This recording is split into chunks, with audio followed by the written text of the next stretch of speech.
So, ça va? Ça fait un moment, n'est-ce pas? J'ai l'impression de publier toutes les 2 semaines, au lieu de toutes les semaines. Peut-être que c'est ça mon rythme idéal, hein. Faut savoir. Compatriote du web, yo, ici Alexandre, essentiel le geek de Brousse pour l'émission Créapreneur, l'émission qui parle de créativité et d'entrepreneuriat en Afrique francophone.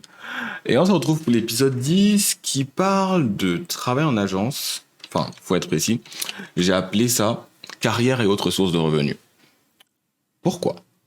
Je soulevais il y a quelques épisodes déjà la difficulté de travailler au Cameroun et de vivre de la créativité. Parce que le matériel coûte cher, les salaires sont pas à la hauteur du matériel et de tout ce que ça représente en termes d'investissement, logiciel, amortissement, etc. Et pour être rentable dans ce milieu, il faut être aux normes internationales. Sauf que les normes internationales ont des salaires internationaux. Nous, étant obligés de s'aligner aux marchés locaux, ça devient très compliqué pour nous de nous aligner d'un point de vue compétitif. Parce que ça nous coûte beaucoup plus cher qu'à d'autres personnes d'acquérir le même matériel, d'acquérir les mêmes ressources. Du coup, il devient quasi impératif soit d'avoir un tremplin international immédiat, soit d'avoir un deuxième boulot. Et c'est à ça qu'on arrive, c'est comme ça qu'on arrive en fait à avoir un boulot en agence pour accélérer sa carrière. Je l'ai déjà dit plusieurs fois. Par exemple, moi, je travaille en agence chez Dumster, une agence média spécialisée dans la musique. Et c'est mon tremplin qui me permet justement d'avoir suffisamment de liberté pour me permettre de faire autre chose dans mon temps libre. C'est-à-dire les couvertures photos, faire du design à côté, ce genre de choses. C'est quelque chose que je ne peux faire que parce que j'ai quand même un matelas financier ou un parachute qui me permet de me dire si ça se passe pas bien, si je fais 3 4 semaines sans avoir des clients qui me permettent de payer mon loyer, j'ai quand même mon loyer qui est sûr d'être payé parce que j'ai travaillé en agence. L'idée, c'est justement de rester là-dedans suffisamment longtemps pour que vous puissiez augmenter vos tarifs jusqu'à un niveau qui vous permette d'en vivre sans avoir à dépendre littéralement de votre carrière d'à côté. C'est la méthode, je pense, la plus adéquate pour pouvoir monter sans stresser. Parce que lorsque vous êtes directement à plein temps dans votre activité d'entrepreneur, il devient difficile de rester cohérent dans vos tarifs lorsque, à la fin du mois, le gaz est fini, l'enfant pleure, ce genre de choses, et un client vient vous proposer de faire le logo à 25 000. C'est en général le moment pour refuser le logo. Mais lorsqu'on est foiré, on commence à accepter n'importe quoi et ça blesse l'industrie. Ça fait que les gens pensent que c'est possible si on négocie relativement longtemps. Je suis derrière, par exemple, une petite boîte avec laquelle je bosse et les clients arrivent et c'est une boutique. Je dis c'est une boutique avec des étiquettes sur les prix. Mais les clients ont quand même le réflexe de demander est-ce que les prix sont négociables? Parce que c'est notre culture. On n'a pas le truc de le prix c'est le prix. On a le truc de le prix c'est le prix sauf si tu discutes. Et dans notre environnement, ou du moins pour l'Afrique francophone et le Cameroun en particulier, les gars discutent les prix pour tout. Absolument tout. On va discuter le prix pour le logo, on va discuter le prix pour le site internet. Je veux dire, il devient même primordial de discuter pour dire qu'on a fait une affaire. Même si tu fais une promo de 75%, il y aura toujours quelqu'un pour venir discuter. Du coup, comment choisir son petit business ou sa petite agence à côté? Et là, ça va dépendre de ce que vous voulez, de ce que vous avez envie d'apprendre. Si votre point faible, c'est par exemple la vente, je conseille d'aller faire quelque chose qui soit de la vente à temps partiel, qui vous donne justement de quoi vous développer en tant que vendeur, en plus de vos autres connaissances. Si le point faible, c'est le design, vous allez dans une agence de design. Si le point faible, c'est la photo, vous allez faire un stage en tant que photo. À mi-temps, à plein temps, si vous pouvez vous permettre de mettre votre activité sur pause, le temps d'accumuler de l'expérience et des sous, mais toujours avec ce mindset de je vais travailler pour apprendre ou pour collecter des sous pour mon capital. C'est important, j'ai parlé par exemple dans l'épisode 4 de combien ça coûte de travailler. C'est important de savoir quel est le capital que vous voulez atteindre pour commencer à bosser. Vous pouvez réaliser par exemple que votre activité vous coûte 20 millions en 5 ans. 20 millions en 5 ans, ça va. C'est correct, je pense. Pour tous les calculs qu'on a pu faire jusqu'à maintenant, ça reste correct. Mais ça veut aussi dire que pendant 5 ans, vous n'allez pas essayer de faire deux choses en même temps. Vous allez essayer de trouver 20 millions pendant 5 ans.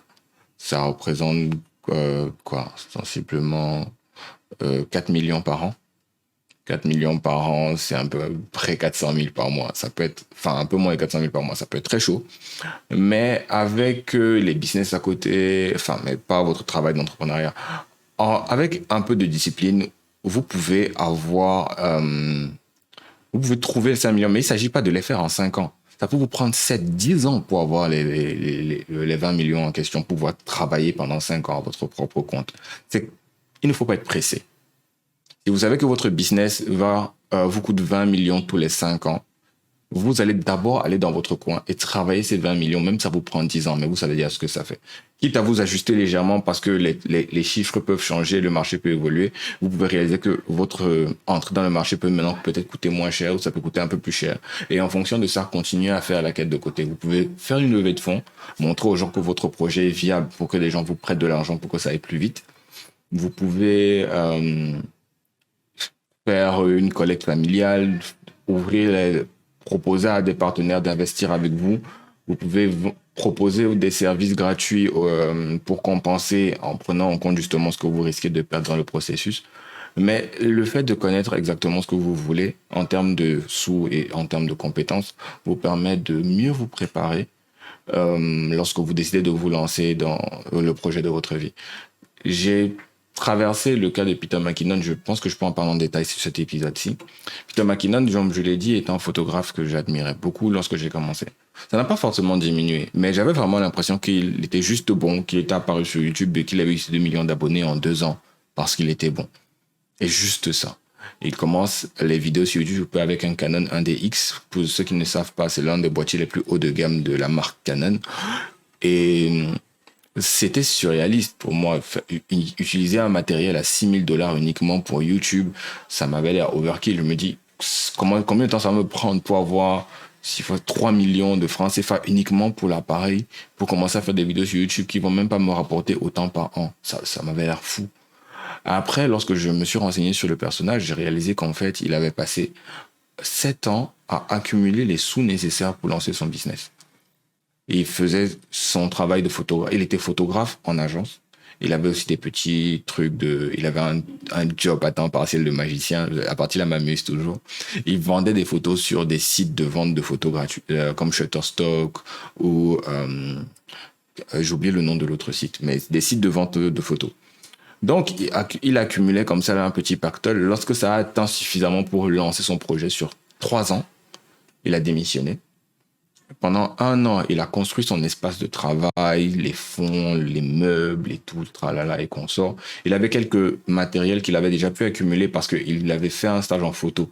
Ça veut donc dire qu'il avait quand même déjà du matériel photo qu'il avait pu acquérir pendant le processus. C'est pour ça qu'on parle d'accélération de carrière. Et ensuite, il a rajouté des éléments comme un bureau, il a pris un assistant, il a vraiment évalué tous ses besoins pendant les années en question. Et lorsqu'il a fallu se lancer, il a acheté tout ce dont il avait besoin et il a commencé à créer. Pendant 1 an, il avait un plan, il avait une stratégie. Pendant 1 an, il n'a fait que créer du contenu. Lorsqu'il a terminé de créer du contenu, l'année suivante, il a commencé à publier le contenu.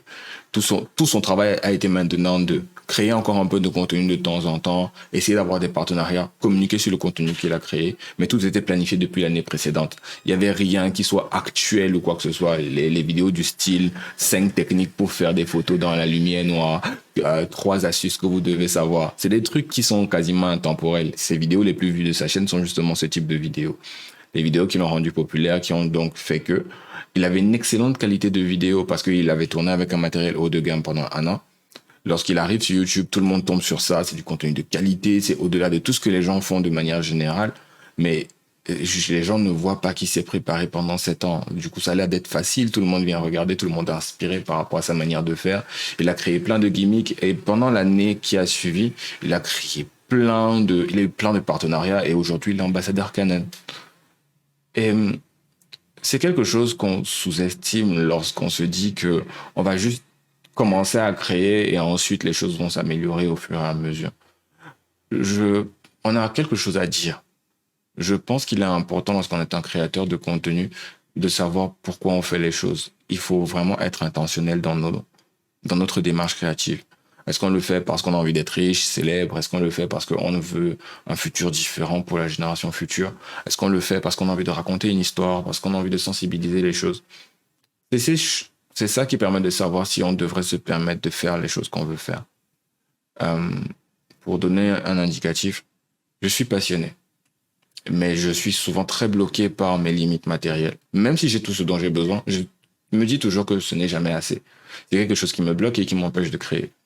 Par contre, ce qui me motive à faire ce que je fais, c'est de voir des gens passionnés, de les voir essayer de raconter une histoire et d'être coincé, de se dire, je ne sais pas comment raconter mon histoire, je ne sais pas comment dire aux gens, voici ce que je traverse, voici ce que j'aime, voici ce qui me fait me sentir vivant.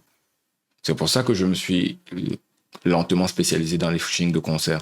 Parce que les artistes qui sont sur scène, surtout les rookies, ils ont une énergie qui brûle tout. Et tu sens qu'il y a quelque chose en eux qu'ils veulent absolument faire sortir. Et j'évite justement le rap ego trip. Je parle vraiment des artistes qui ont des textes, qui ont un discours, qui ont des choses à raconter. Et en me faisant porte-parole, ou du moins porte-image de ces personnes-là, je trouve une utilité à toute l'expertise que j'ai accumulée dans le temps. Et c'est comme ça que j'arrive à me dire, pour mieux véhiculer son message, voici ce dont j'ai peut-être besoin. Et ça oriente ma démarche artistique. Ça oriente ma manière de travailler. Ça oriente aussi comment je m'instruis, comment j'apprends les choses et quel matériel j'achète. Avec cette intention posée dans votre esprit, vous allez plus facilement choisir quels sont les types de jobs que vous allez faire à côté qui vont alimenter vos ressources pour votre travail final, pour ce que vous voulez faire. Parce qu'à la fin de l'histoire, c'est pour ça en particulier qu'on se souviendra de vous. Pour ce que vous avez fait intentionnellement, pour votre discours, pour votre intention. Si vous avez l'intention d'être riche et d'être centré sur vous-même, c'est ce qui sera retenu. J'ai envie de citer Itachi pour le coup, le personnage de Naruto. C'est à la toute fin de sa vie qu'on se rappelle de la valeur de quelqu'un. Et soyez comme Itachi, soyez sage. Concentrez-vous sur ce que vous voulez qu'on se rappelle de vous. Et mettez tout en œuvre pour que ce soit ça.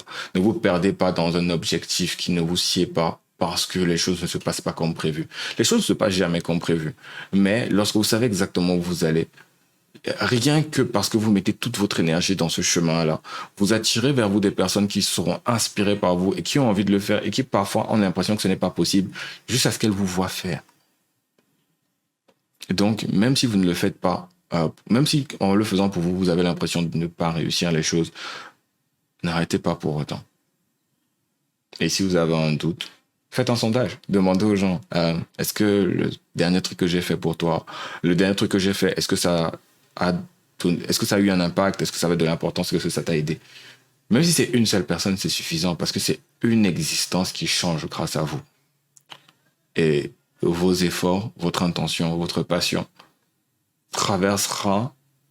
vous survivra à travers les personnes que vous inspirez. Donc, choisissez bien votre job d'à côté. C'était tout ce que j'avais à dire pour aujourd'hui. Je voulais faire un double épisode, mais je ne peux pas faire le chapitre 11 tout seul parce qu'il s'agit de témoignages d'autres personnes, de témoignages de professionnels de l'industrie, comment ils ont géré leur lancement en tant que créatifs, entrepreneurs, les difficultés qu'ils ont rencontrées et consorts. Donc, je prendrai le temps de réunir un certain nombre de personnes ou au moins quelques témoignages en vocal, comme ce que j'ai fait pour l'épisode sur le droit, afin d'avoir quelque chose de beaucoup plus consistant à vous proposer pour le prochain épisode, qui sera aussi éventuellement le dernier. C'était un plaisir de vous avoir aujourd'hui. Alexandre Exens et l'équipe de Bruce pour Créapreneur, l'émission qui parle de créativité et d'entrepreneuriat en Afrique francophone. Si vous avez des questions, je suis ouvert sur tous mes réseaux sociaux. D'ici là, portez-vous bien.